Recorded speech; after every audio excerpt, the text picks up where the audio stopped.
So far, this administration has demanded access to my personal health records, my driving habits, and now my bank transactions.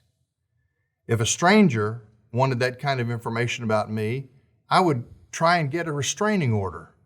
And yet when the government does it, we just shrug our shoulders and say, that's the way it is. Well, it's called surveillance capitalism, and it doesn't end well.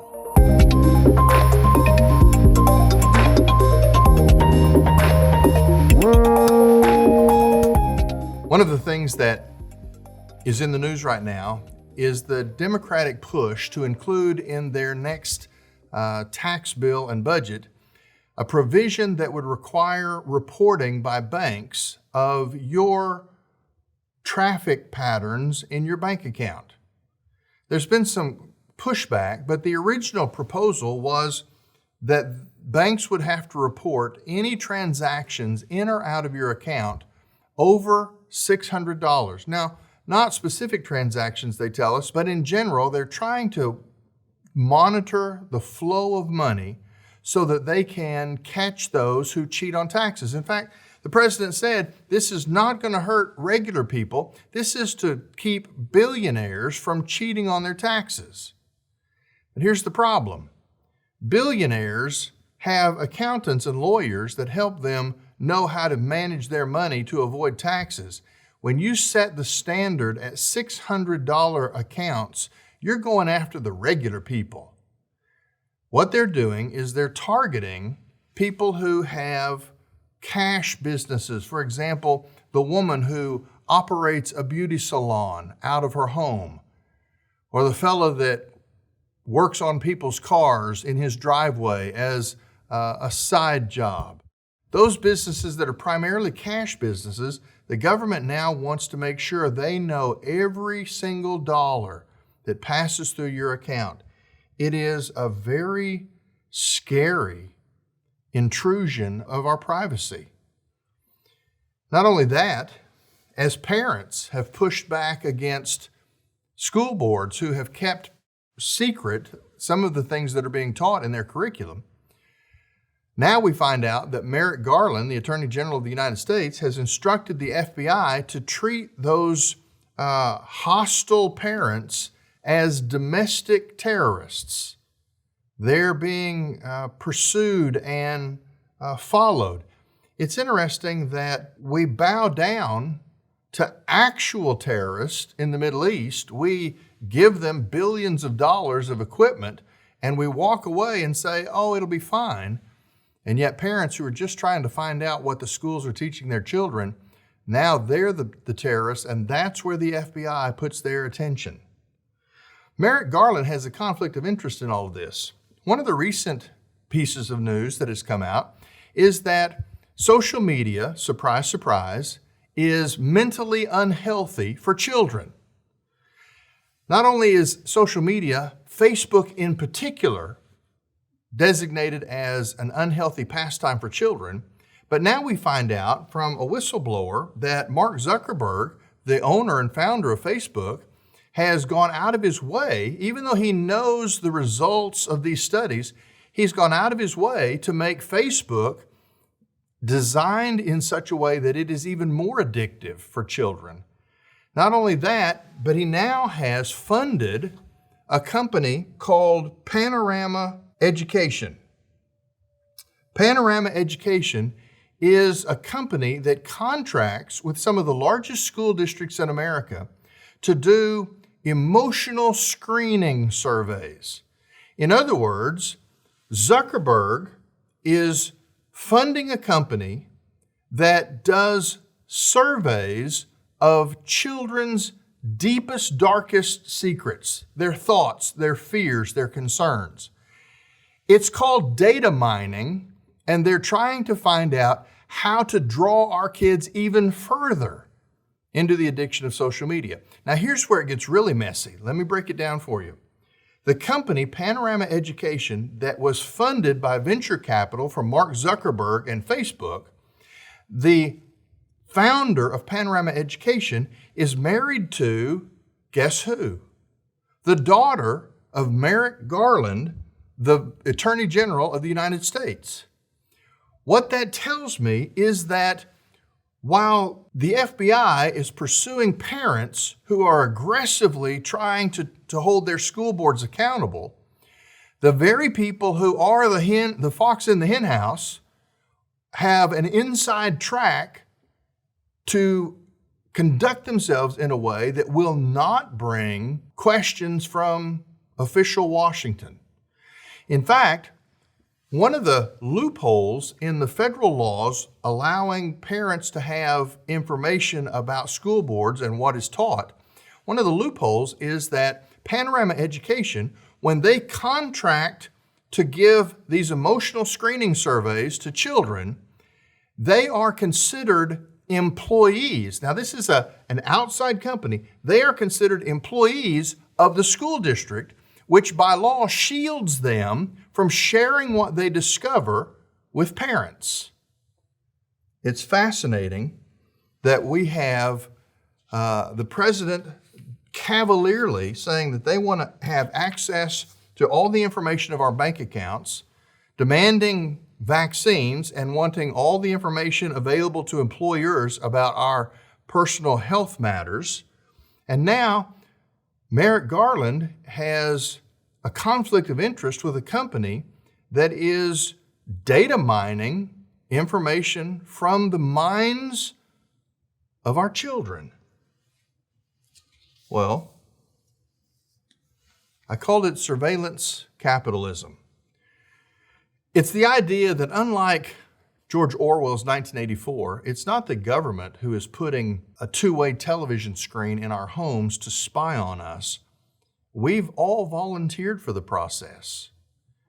Every time we search something on Google, our search is recorded and documented. Every time we speak to Alexa or our mini Googles in our homes, those digital assistants that do little tasks for us and search out little things along the way, all of that information about us is recorded. There's a book called Live Not by Lies that our staff has recently read. It's by a man named Dreher. Let me just read one section. I'm going to give him credit. It's his writing, but I want to read this scenario that he paints for us. He says, consider this. The alarm on your smartphone by your bedside buzzes you out of bed in the morning. While you're asleep, the apps on the phone uploaded the previous day's information about your activities to the app owner. You crawl out of bed, brush your teeth, put on your shorts and sneakers, and take a 20-minute run around your neighborhood. The Fitbit on your wrist records your workout information and uploads it. Back home, you shower, go into the kitchen to pour yourself a bowl of cereal, and sit down at the kitchen table to check your Gmail account, Facebook, and your favorite news and information sites. Everything you write in Gmail is processed by Google, which scans the text for keywords to direct advertising to you. Everything you post, like, or forward on Facebook is recorded by the company and used in its advertising. The company's algorithms are so sophisticated now that Facebook can make detailed predictions about you just by associating certain data points. When you scan newspaper websites, cookies embedded in your browser report back about which stories you've read.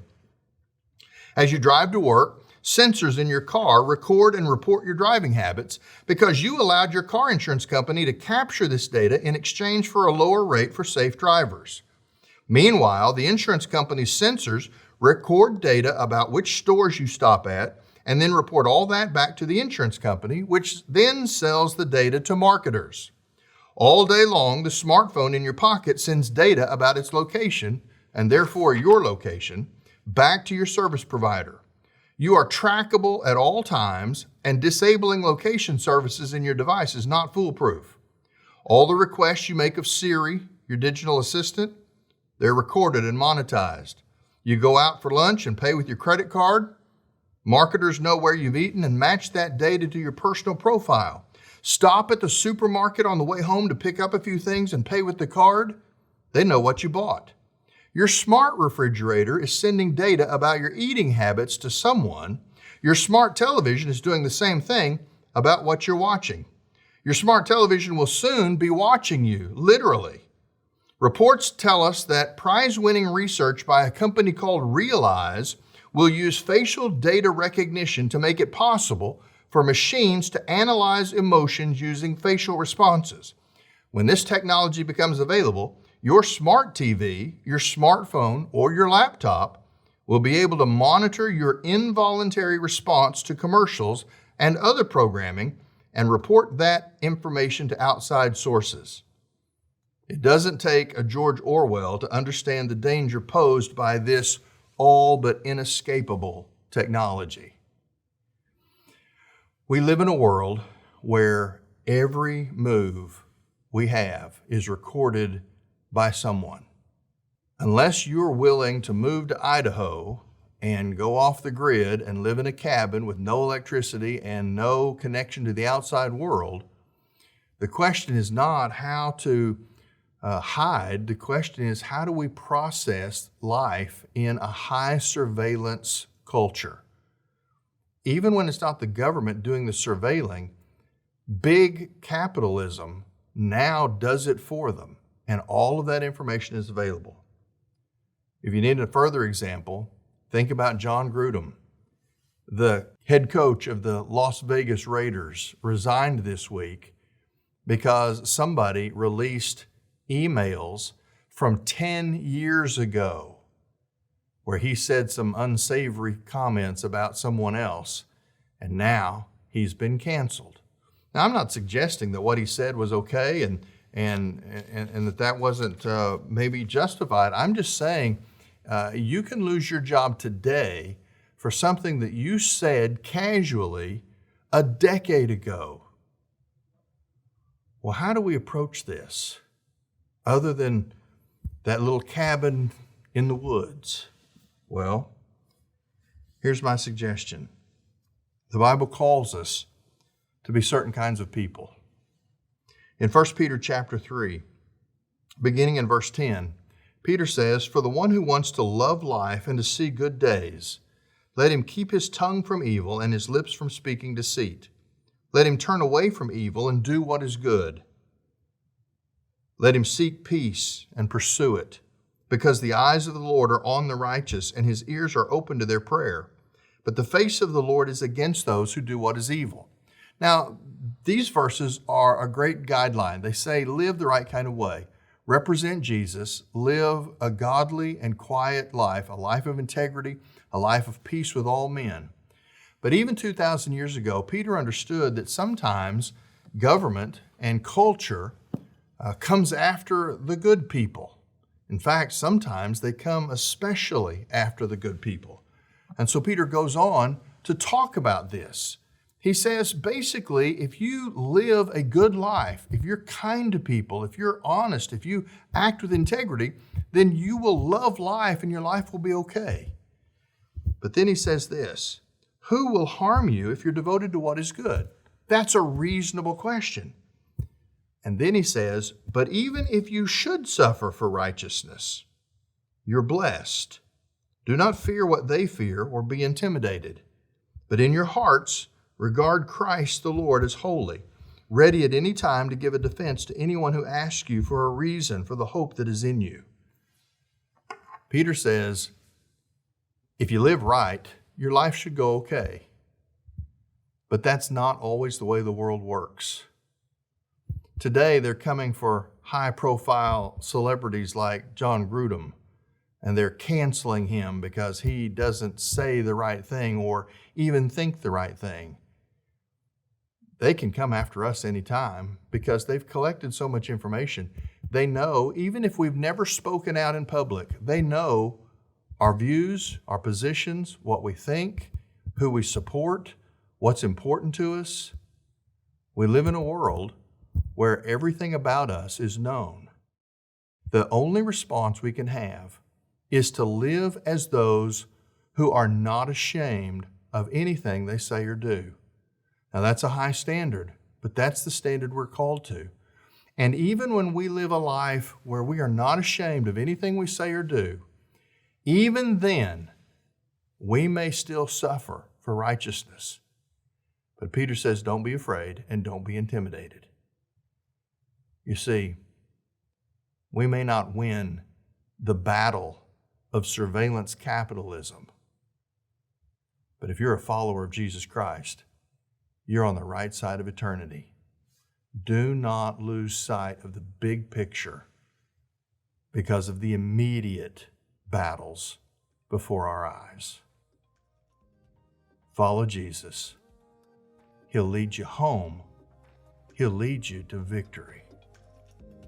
This is Truth Currents.